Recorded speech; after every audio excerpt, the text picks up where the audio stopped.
All right, we're recording now. We've had problems with the camera not recording when I wanted it to, so we're going to try again. I've already bulked out most of his coat. Since we're not competing with him anymore, his coat has completely changed. It is very fuzzy, very thick, and for those of you who remember him, he was bright white and black. Well, now he is so ticked that it's not funny. It's very scary, actually. But I can show you from here how to set the lines. Even on pets, I do this. I do it all the time on my pets. Right through here, there's a shoulder blade, and then there's a muscle here. You literally can run your hand down, and it will fall into place. If you'll notice, my hand just literally stopped. As a result of it stopping, that's the part of the hair that I want to cut off. And here, when you're setting your lines, the body will automatically fall off. You will have your clipper literally falling off the dog towards the table at the place that your line should set on the side. So here I want to take this down a little bit more with my clipper, but a lot of that gets done with thinning shears. And here, if you'll notice, as I'm coming down off the coat, and again, you want to follow the direction the hair grows, which in this case is this way, this way, this way, this way. Because if you cross cut it, you're going to have to go back and try to blend out lines. So you really have to watch the way the hair is wanting to lay naturally. But if you'll notice, my clipper is literally falling towards the table, and that will set my lines and will allow me to blend without a whole lot of spinning shear work.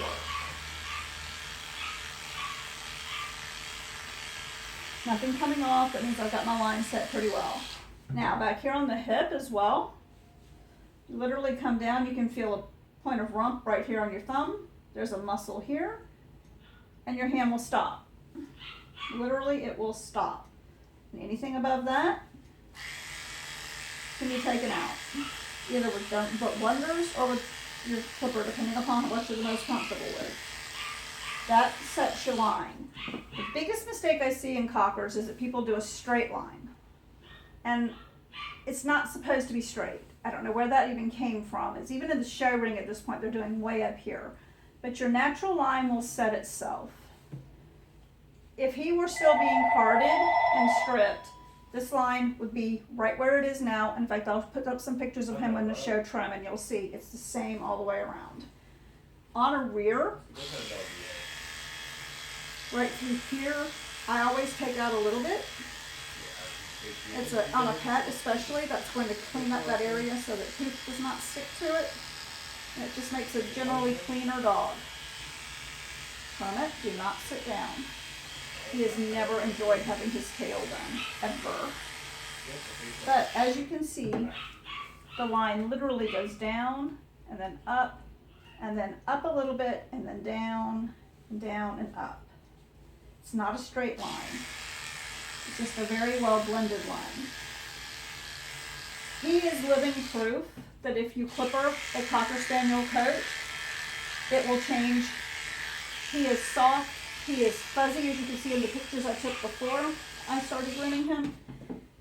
When he was being shown and competing, he was rock hard. This coat laid flat. It was beautiful, and now it's fuzzy and just doesn't make a lot of sense to me, but clipping has definitely done it. He has not been neutered. He has no health problems, but his coat has completely changed from being clipped. And that sort of defeats the argument that people make about double-coated dogs. Cockers have undercoat. When you clipper it, you change the texture. It's just all there is to it. All right, let's get back to the angles. I need thinning shears. There's my thinners and blenders. There's my blenders that I want. Turn back around. Let's make sure you're still in the frame. Turn back around. You are. You're still in and we're still recording. That's good because we've been having issues with the camera. Right through here again, where I've taken this out, I'm going to bulk thin this a little bit. These are double-sided thinners. They have teeth on both sides and not a blade on one. And if you'll notice, that leg everything just laid right down because I bulked that out. I'm going to go back And even on a pet dog, you want to do this. It will result in less matting if you do. I'm going to bulk out some of the skirt a little bit because it's so thick. You can do that with carding as well. I just don't really see the point in carding his back at this point. It's so soft, and he is almost 11 years old. It's just not worth it to me. Now, because of how I used my clipper, there's very little blending to do. But what blending I do need to do, I'm going to do with this pair of Mako thinners. And again, it's not much because my blending was done pretty much with my clipper. It's going to be that quick to get that done. Right through here a little bit. A little bit right through there. Please excuse Prancer barking. Prancer's being goofy. Now, I'm going to move up to the shoulder, right through here. You want this to blend too. The trick to doing a Cocker Spaniel is that it should look as if it grew this way. When you are done with it, it should really seriously look as if it was done naturally, as if it grew the way that you're trimming it. Let me step up front of the camera for a second. He's tired. He was asleep and I woke him up to do this. I'll blend my line here from my shorter hair down into my longer hair.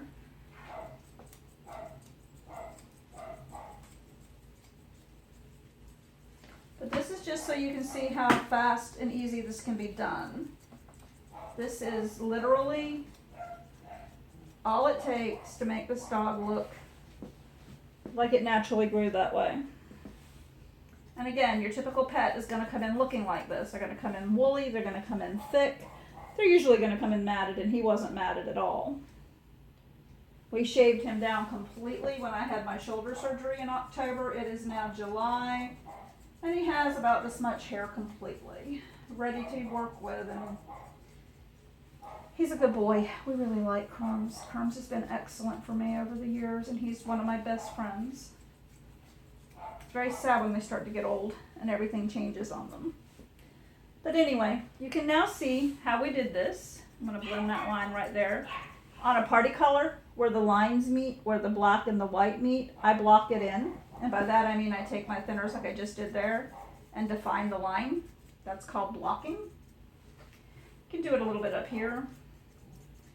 It doesn't take long, and it doesn't have to be done, but for me, it just makes everything pop a little more. It defines the lines and it makes everything pop.